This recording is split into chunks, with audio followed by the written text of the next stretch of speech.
Dalam proses demokratisasi di Indonesia, tentunya diperlukan etika yang berbasis pada norma agama, adat kebudayaan, dan ilmu pengetahuan untuk menciptakan masyarakat yang menjunjung tinggi kemanusiaan, saling menjaga harkat dan martabat di antara sesama manusia, serta menjaga harmoni dengan lingkungan. Untuk pengertian lebih lanjut, yuk simak video berikut ini. Halo, perkenalkan nama saya Sania Ardica. Saya akan membahas mengenai apa sih pentingnya etika yang berbasis pada norma agama. Yang pertama, etika ini mengajarkan dan menuntun manusia kepada tingkah laku yang baik dan menjauhkan dari tingkah laku yang buruk dengan berdasarkan akal pikiran dan hati nurani manusia. Sedangkan agama mengajarkan untuk beriman kepada Tuhan dan kehidupan akhirat melalui perintah dan larangan dalam kitab suci yang kebenarannya absolut. Yang kedua, etika dan agama ini merupakan satu kesatuan yang tidak dapat dipisahkan karena keduanya saling isi mengisi dan tunjang menunjang. Etika tanpa landasan agama hanya akan menjadi sebuah gagasan untuk berbuat baik, tapi manusia tidak memiliki dorongan yang kokoh untuk melakukannya. Sedangkan agama sendiri merupakan salah satu norma dalam etika. Halo, saya Helenia Lauren akan membahas pentingnya etika berbasis adat kebudayaan. Adat istiadat merupakan kumpulan tata kelakuan yang paling tinggi kedudukannya karena bersifat kekal dan terintegrasi sangat kuat terhadap masyarakat yang memilikinya. Adat istiadat menjadi ciri khas suatu daerah yang perlu dilestarikan dan dijaga oleh para generasi muda.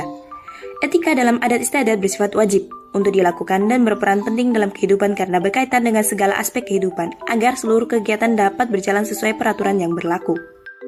Jadi, tanpa adanya etika dalam adat kebudayaan, maka kehidupan tidak akan teratur dan bisa menimbulkan kesenjangan sosial dan perpecahan. Halo, perkenalkan saya Rahmana Bila Devianti akan membahas pentingnya etika yang berbasis pada ilmu pengetahuan. Perkembangan ilmu pengetahuan dan teknologi akan selalu menimbulkan risiko pelanggaran moral beriringan dengan modernisasi. Beberapa orang tampak tidak bertanggung jawab dan tidak mematuhi sistem nilai yang baik dalam etika, sehingga membawa pengaruh buruk dalam perkembangan keilmuan. Munculnya persoalan moral dalam perkembangan ilmu umumnya terjadi karena manusia hanya mengutamakan akalnya dalam mengukur kebenaran suatu hal. Padahal akal manusia memiliki keterbatasan dalam mengelola hal baik dan buruk.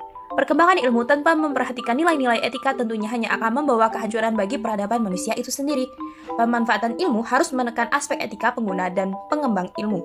Karena ilmu bersifat netral dan ketidaknetralan ilmu bergantung pada manusia itu sendiri. Etika akan menjadi pedoman yang mampu mempertahankan moralitas dalam perkembangan ilmu pengetahuan. Inilah yang menjadikan etika sebagai hal penting yang perlu diperhatikan dalam memperluas ilmu pengetahuan. Halo, perkenalkan saya Fitri Yurinadira. Di sini saya akan menjelaskan tentang social environment atau lingkungan masyarakat.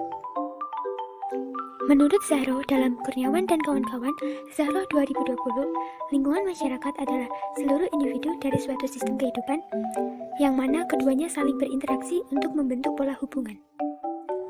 Masyarakat di dalam lingkungannya berfungsi sebagai sumber belajar yang dinamakan sumber atau narasumber.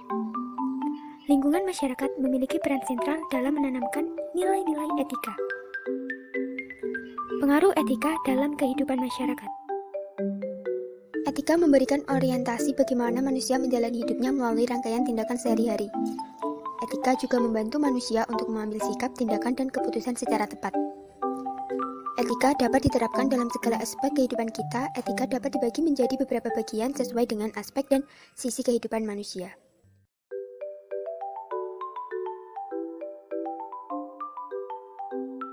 Halo, nama saya Lira Amara Sprainovia. Saya akan menjelaskan tentang hubungan lingkungan sosial atau social environment dengan demokratisasi atau kemajuan di Indonesia. Masyarakat Indonesia secara tidak langsung dituntut agar harus memiliki partisipasi dan tidak bersikap apatis terhadap perkembangan socio-environment yang menjadi dasar pentingnya membangun suatu sikap ataupun moral sesuai dengan yang dibutuhkan untuk perkembangan demokratisasi di Indonesia pada era masa kini. Mengutip dari studi Developing Social Entrepreneurship, a Study of Community Perception in Indonesia pada tahun 2019, lingkungan sosial juga termasuk salah satu dari faktor eksternal pengembangan kewirausahaan. Dari hal tersebut juga dapat kita simpulkan bahwa kewirausahaan yang baik akan membuat sebuah usaha yang optimal.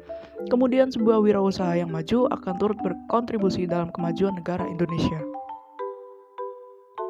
Hal tersebut sesuai dengan apa yang dituturkan oleh Menteri Perindustrian pada Jumat 23 November 2018. Maka itu, agar Indonesia menjadi negara maju, pemerintah terus memacu pertumbuhan wirausaha termasuk industri kecil dan menengah atau IKM sekaligus meningkatkan produktivitas dan daya saingnya di era digital, kata Menteri Perindustrian Airlangga Hartarto pada acara Pesta Retail Nasional di ICBSD Tangerang. Indonesia membutuhkan sedikitnya 4 juta wirausaha baru untuk turut mendorong struktur ekonomi, sebab saat ini rasio wirausaha di dalam negeri masih sekitar 3,1% dari total populasi penduduk Indonesia. Maka dari itu, dapat disimpulkan bahwa etika berbasis norma agama, adat kebudayaan, dan ilmu pengetahuan sebagai penunjang proses demokratisasi dan kemajuan negara Indonesia dalam wawasan socio-environment sangat dibutuhkan.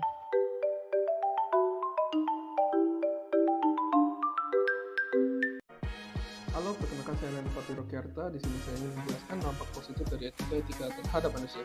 Secara garis besar, etika sudah melekat di setiap aspek kehidupan manusia. Dengan begitu, manusia menjadikan etika suatu pandangan dari segi baik dan buruk, sejauh didapat oleh akal. Norma agama sudah sangat relevan dengan etika berbuat baik. Contoh dampak positif dari norma agama adalah setiap agama manapun mengajarkan bahwa membunuh adalah suatu perbuatan yang tidak terpuji. Di sanalah etika berperan. Etika dalam bermasyarakat yang diwariskan turun-menurun berupa adat dan budaya juga tak kalah penting dalam kehidupan sehari-hari. Salah satu contoh dari kebudayaan timur yaitu gotong royong. Ini membuat masyarakat saling menyumbang tenaga dan materi demi terwujudnya pembangunan. Dalam ilmu pengetahuan, salah satu yang bisa kita ambil adalah ketika seorang profesor vaksinologi dari Universitas Oxford, ilmuwan penemu vaksin AstraZeneca yaitu Sarah Gilbert, melepas penuh hak patennya agar vaksin corona dapat diproduksi secara massal dengan harga yang terjangkau. Halo, perkenalkan saya Muhammad Izhar Raffi Al-Fatih. Saya akan menjelaskan mengenai dampak positif dari etika terhadap alam semesta. Norma-norma tersebut juga memiliki dampak positif terhadap lingkungan karena norma itu terbentuk karena kebiasaan umum dari suatu kelompok masyarakat. Dan setiap norma-norma tersebut memiliki dampak tersendiri dalam memberikan dampak positif terhadap lingkungan. Dan setiap norma-norma tersebut harus melakukan sesuai dengan norma yang ada. Dampak positif norma agama. Norma agama khususnya pada lingkungan masyarakat.